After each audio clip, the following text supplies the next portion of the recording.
koirat ei osaa kostaa. Totta vai tarua? Mä oon huomannut, että me ihmiset aika usein sille yliinhimillistetään meidän koiria. Ja totta kai se on myös ihan ymmärrettävää, että kun koira on toki monille meille myös äärimmäisen rakas ja tärkeä perheenjäsen, mutta se, että me pidettäisiin koiraa tämmöisenä niin kuin pienenä karvaisena ihmisenä, niin siitä syntyy aika paljon väärinymmärryksiä, jotka ei myöskään tue sitä koiran hyvinvointia. Ja tästä tulee esimerkki. Jos sulla on vaikka joku aamu vähän silleen turhan kiireinen, sä nouset pikkusen liian myöhään ja sit se koiran kanssa ulkoilu jää hieman liian lyhyeksi. Sun pitää juosta jo bussille, kun se koira jää sinne ihmettelemään, että hei, missä mun rapsutukset, et sä ollenkaan hyvästele mua ennen kuin sä lähdet töihin. Ja sitten kun sä palaat töistä sun rankan työpäivän jälkeen ja huomaat, että koira onkin vähän pureksinut sohvaa tai tuhonnut kengät sun kenkähyllystä, niin aika helposti sinne saattaisi tulla semmoinen fiilis, että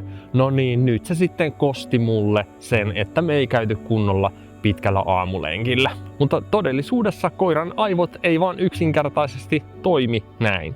Se, missä ihmiset pystyy hyvässä ja pahassa tämmöiseen huomattavasti monimutkaisempaan oman toiminnan suunnitteluun ja erilaisten motiivien ja loogisten päätelmien ketjuihin, niin koira toimii huomattavasti yksinkertaisemmalla tunne- ja reaktiotavalla. Eli jos sun koira tekee jotain, mitä sä et toivoisi hänen tekevän, ja susta tuntuu siltä, että se koira myös tietää sen, että sä et tykkäisi siitä, niin silti se ei varsinaisesti ole mitään tämmöistä juonittelua meitä ihmisiä vastaan. Lähtökohtaisesti melkeinpä aina tämmöisissä epätoivotuissa käyttäytymismalleissa on takana jonkunlainen stressi, turhautuminen, ehkä eroahdistus yksin ollessa, tylsyys, terveyshuolet, omien koiran lajityypillisten tarpeiden täyttymättömyys ja sitten se usein purkautuu tämmöisenä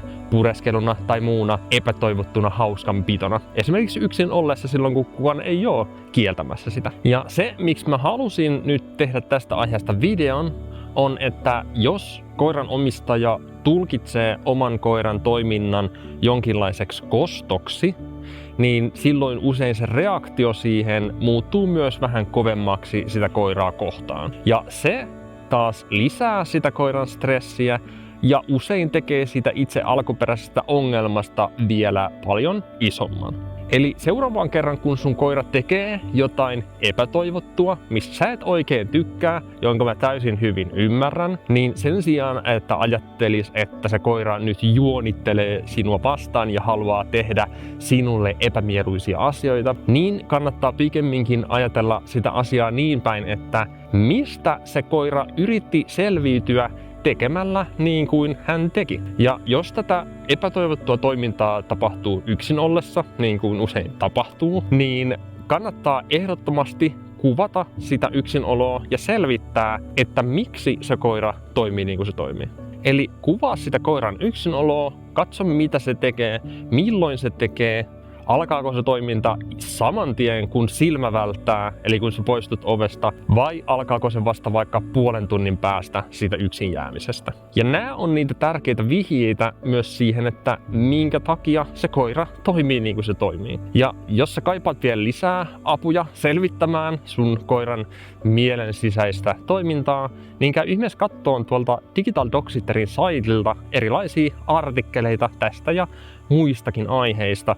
Ja sieltä varmasti löytyy paljon vinkkejä erilaisiin mieltä askarruttaviin kysymyksiin. Mutta ei muuta tältä erää, palataan taas seuraavissa videoissa. Moikka moi!